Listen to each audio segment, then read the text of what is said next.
Good evening, members of council and those in attendance and those watching. First and foremost, I do want to take a few moments and recognize some things going on with our staff. We have officially opened full-time staffing for our Office of Citizen Services. We have Mr. Krystal Onaitis working in there. She's very friendly. She's essentially there to kind of be your concierge of your one stop at City Hall can do it all, or one call to City Hall can do it all, from permitting, whether it's a burn permit, zoning application, picking up recreation forms, to working to meet with second floor staff, as well as utility account assistance, and a whole wide variety of anything else that you may need assistance with. Also wanting to apprise you all of our building official efforts. As you all know, Mr. Patrick Madigan, who is here, our Public Works Director, is filling in as our interim building official, doing a great job considering he's doing a little bit of double duty right now, but with his background in civil and structural engineering, he's knocking it out of the park, so very pleased on that. And then with regards to our property maintenance and code enforcement work, we have worked to keep that as a public safety function, which is really nice, as traditionally we had grass and inoperable vehicles as a public safety police function. So Officer Brown is stepping up very graciously and working with us to catch some of the more glaring property maintenance code enforcement things in this time. So we're excited for that as well.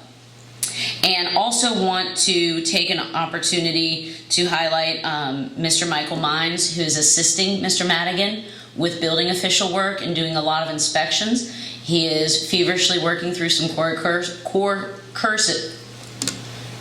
courses on the building official repertoire and assisting with inspections, and he was Johnny on the spot most recently at our two very out of the blue vehicular incidents with vehicles colliding with homes, and has really done a great job and serving in that capacity of assisting and being, second man on deck.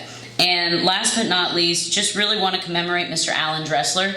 Today marked his 30th year of celebrating service with the city, so he completed 29 years of service. So wanting to mark that. It's very rare in this day and age that folks go 30 years with an employer, let alone 30 years in your hometown where you grow up. So if you see Mr. Dressler, tell him congrats and that you appreciate everything that he does to keep us looking great, and you wouldn't know that there's a mill in our backyard because he keeps things looking so nice. On to other things. I also want to highlight the fact that our DARE program is back in our schools. After 2 years of not being a program that we could really offer because of COVID restrictions and, kind of the in and outs of school and when they would start up and stop, we have officially reactivated our DARE programs in schools, and that's an item on the agenda for next month, or for next week, rather. And very, very excited about Rivermont and the positive media coverage that received as the readaptive housing effort for potentially 47 units at a value of over $10 million in investment. The Covington Housing Authority recently awarded 5 project-based vouchers, which stays with the development specifically for seniors, which fills a much-needed gap here. And Councilman Carson, as well as Detective Burt Baker, who's on the authority, were very instrumental in helping to push all of that through, so thank you both for that. We're just very, very excited, and we look forward to the application submittal of landmark development on March 10th. So if any of you want to write a letter of support, feel free. We're working on gathering those. Main Street efforts, our small business coordinator position is still open. We're still actively recruiting that on, basically all of your standard media outlets, local and those that are used for job recruiting, Indeed, LinkedIn, VML, VACO, those kinds of things. Also, we met Mr. Dressler and I with Timmons Group on Main Street and Mid-City Mall today to talk about the pocket park concept and the revitalization plan, as well as the shade structure, and just tying together some of those things that we're trying to work on for public gathering spaces as we further revitalization. Actually had the opportunity to go into a soon-to-be open business, the Mexican Grill, and see the progress that they're making, and that's really exciting. We're starting to see a lot of buzz and activity and positive energy on Main Street, so we're excited for that. With regards to economic development, last but not least on that, pad site, the Allegheny Regional Commerce Center. Tree clearing is about 75 to 80% complete, which is amazing considering they basically started when I updated you last month at the council meeting. So Dooley's has been going full steam ahead, and they've been doing a great job and clearing the trees as they're removing the trees. So it's a nice clean blank slate. And the IDA, the Industrial Development Authority, is meeting next Tuesday, March 8th for now what is their regular standing meetings monthly. On another topic, we have with Smart Scale, which is a VDOT program. It's an application funding program for projects. As we try to work through what we did last summer, the Route 220 road safety audit, where we kind of looked at one of our most traveled corridors where we also see a lot of traffic conflicts and an opportunity to make it a little more multimodal, friendly for all. We're putting in 2 applications, working with our engineers. One is focusing on the area near Madison, where we had initially looked at improving the signalized intersection and expanding the sidewalk, but we're also going to take that up a little bit to, I believe it's Carrollton? Where was it?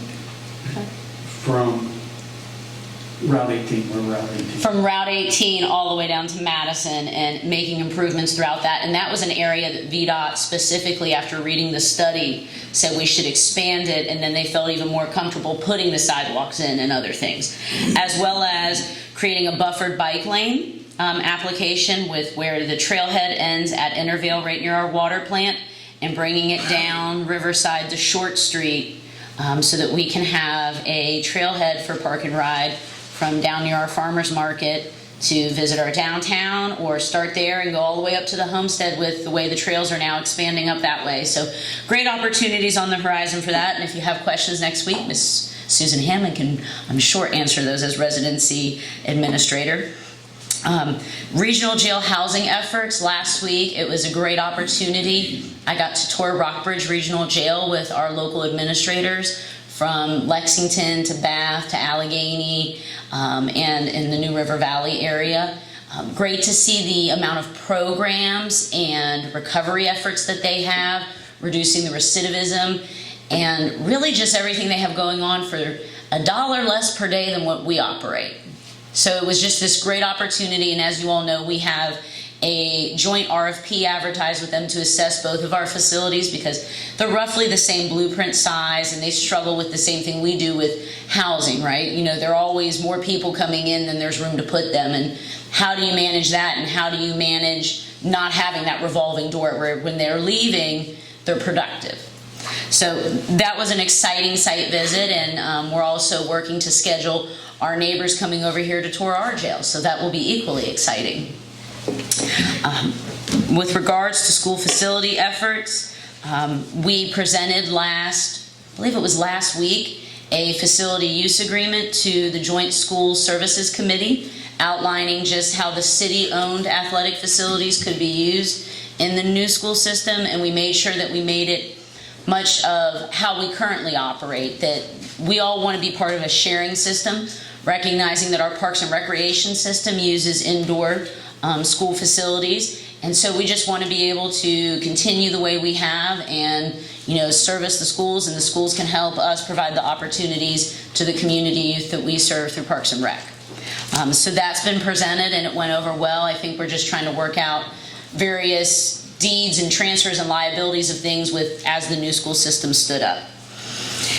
And another very exciting announcement, the fire equipment has been ordered to the tune of $195,539. That encompasses 4 bank auto cascades, an air compressor, 12 SCBAs, 2 RIT packs for trapped firefighters. So what that means is it's special breathing packs for a firefighter that may be trapped while they're working to get to them, that they can provide that to them. So very pleased. We've ordered that. The purchase orders have been approved, quotes received, contract document signed, so now it's a matter of getting those materials in. And I'm very, very optimistic that following other localities and what has been taking place throughout the state and the nation, that hopefully by the end of tomorrow we can start encouraging all of our staff that we no longer have to wear face masks while we're conducting our daily job duties inside the building, which would be a very welcome change and return to normal for us. Any questions that you all have? Thank you.